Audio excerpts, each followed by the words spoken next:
Hello friends, welcome to my channel Katha Manthan. Today we will be going to start rocks. Rocks are included in the ICC syllabus for class 10.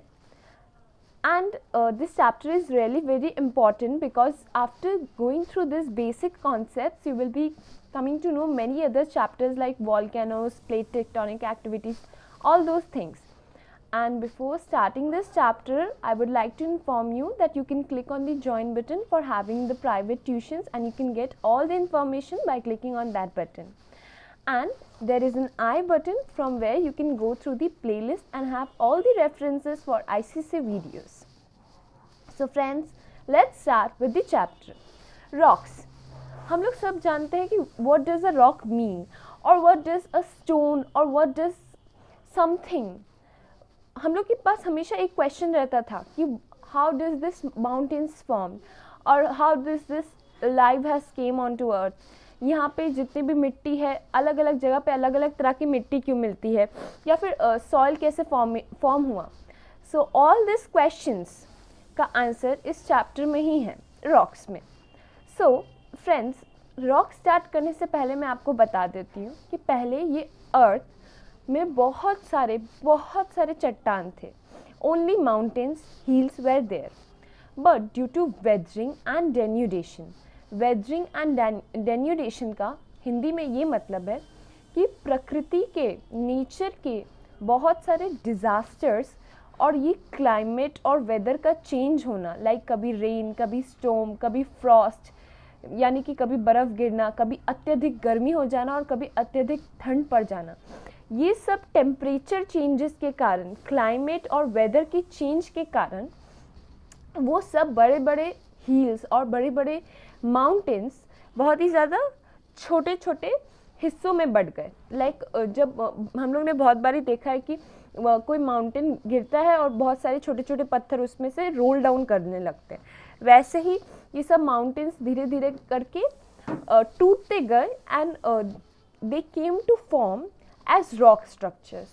और ये rock structures जब weathering और denudation के कारण एकदम बारीक sediment में बढ़ गए, एकदम बारीक पार्टिकल्स में बढ़ गए, then the formation of soil took place. So friends, a rock का मैं अब डेफिनेशन बता रही हूँ. A rock can be defined as an aggregate of minerals and forms that forms more or less a definite unit of the earth's crust.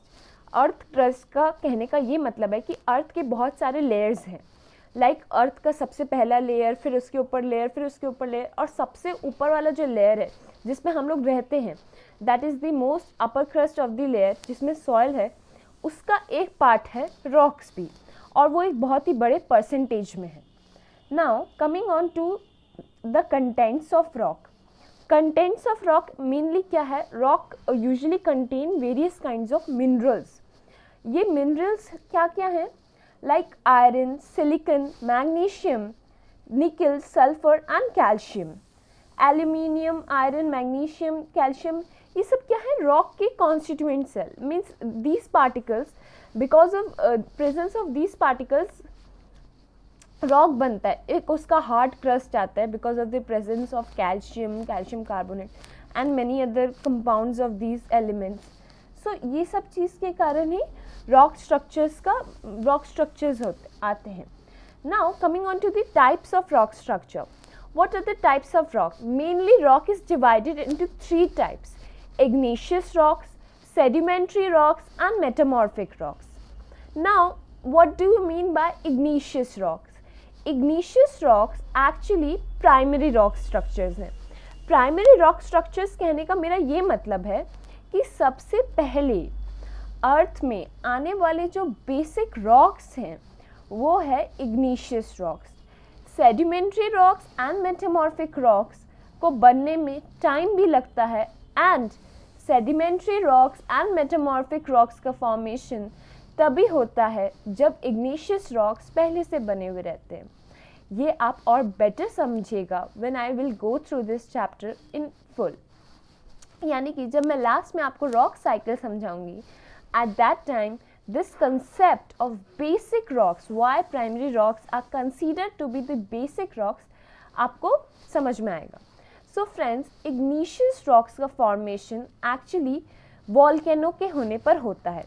जब mountain के plates एक दूसरे के ऊपर हिल जाते हैं, या फिर उस यंग फोल्ड माउंटेन्स यानी कि जो न्यूली फोल्ड माउंटेन्स बने हैं उसमें ये प्लेट एक्टिविटीज़ और लेवल एक्टिविटीज़ के कारण बहुत ज़्यादा हीट अप हो जाने के कारण जब वॉल्केनोस का एक्सप्लोजन होता है एट दैट टाइम, जब उसके अंदर से लावा और मैग्मा फूट करके निकलता है एंड दैट मैग्मा जब अर्थ के सरफेस पे आ जाता है, वो मैग्मा और लावा जब अर्थ के सरफेस पे आ जाता है तो अर्थ का टेम्परेचर कई गुना कम होता है माउंटेन के अंदर से।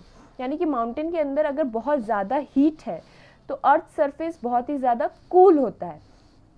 सो ये कूल होने के कारण अर्थ में जितने भी मैग्मा और लावा अर्थ सरफेस पे आते हैं, ये सब एक बहुत ही सॉलिड रॉक स्ट्रक्चर फॉर्म ले लेते हैं and these rock structure forms are termed as igneous rocks. So friends, igneous rocks, the formation, I think it is now clear. Now, what are the characteristics of igneous rocks? And these are really important. The way that I told you how is igneous rocks formed may be a part of your question of your class 10 and class 9 examination. Now, coming on to the characteristics of igneous rocks. They are hard and compact. They are formed by solidification of molten magma, as I have told you. They are granular and crystalline. They are either fine-grained, smooth and compact or may have large crystals with coarse texture. यानी कि यहाँ पे कहा जा रहा है कि अगर मैग्मा बहुत ही स्मूथली सरफेस पे गिरा है तो वो स्मूथ स्ट्रक्चर के हो सकते हैं। हालांकि जब मैग्मा ऊपर नीचे रॉकी स्ट्रक्चर पे गिरता है तो ऑफ कोर्स जो इग्निशियस रॉक्स मैग्मा के सॉलिडिफाई होने पे बनेंगे, that would be also very course in texture. Now, the size of their crystals depends upon the rate of cooling of the molten material. And जिस हिसाब से उसके crystal structures बनेंगे वो भी उसी पे डिपेंड करेगा कि किस तरह से वो molten material जमा है. Now, rocks are less affected by chemical weathering because water does not percolate in these rocks. This is a very important thing कि कभी कभी rocks के अंदर पानी जम जाता है. ये पानी जम जाने को हम लोग एक और सिंपल एक स्ट्रक्चर, यानी कि जब क्रिस्टल्स के अंदर पानी जम जाते हैं ना, then we term that water as water of crystallization. But usually magma इतना गर्म होता है कि उसके पास अगर कोई भी वाटर सब्सटेंसेस आते हैं या वाटर ड्रॉपलेट्स आते हैं तो ऑफ कोर्स वो स्टीम बन जाते हैं. So that's why primary rocks यानी कि igneous rocks does not contain water inside it. Because बहुत बार ऐसा होता है कि रॉक के जो क्रिस्टल लाइक स्ट्रक्चर्स होते हैं, बहुत अलग अलग तरह के ऑक्साइड रॉक्स के क्रिस्टल स्ट्रक्चर्स होते हैं और उनके अंदर ये वाटर ऑफ क्रिस्टलाइजेशन मिलता है. But these primary igneous rocks that are formed by the solidification of magma does not contain water of crystallization inside it. Now, most of them consist of silicates. Mainly ये rocks बहुत सारे metals के silicates होते हैं. Silicate, SiO वाले. Now, they do not have layers. इसके पास कोई layers नहीं होते because ये single layer में जमते हैं.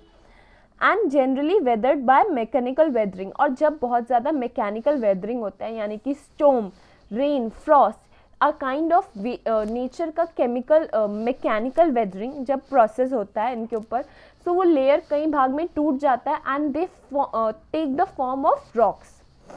Now, igneous rocks are associated with volcanic activity and are found mostly in volcanic regions. जैसे कि मैंने आपको बोला कि जो young fold mountains है, जो newly fold mountains है, उनमें प्लेट एक्टिविटीज़ बहुत ज़्यादा होती है. मेनली ये रॉक्स भी उधर ही फाइंड किए जाते हैं. Now, extrusive igneous rocks and intrusive igneous rocks. These are the parts of igneous rocks. Now, they are found by extrusive igneous rocks. They are found by cooling of molten magma on the earth's surface. Magma which is brought to the surface through fissures or volcanic eruptions solidifies to form rocks. Rocks smooth, crystalline and grained. Basalt is the common extrusive igneous rock and form lavas, lava sheets, lava plateaus, polygonal columns, giant causeway in northern Eraland is an example.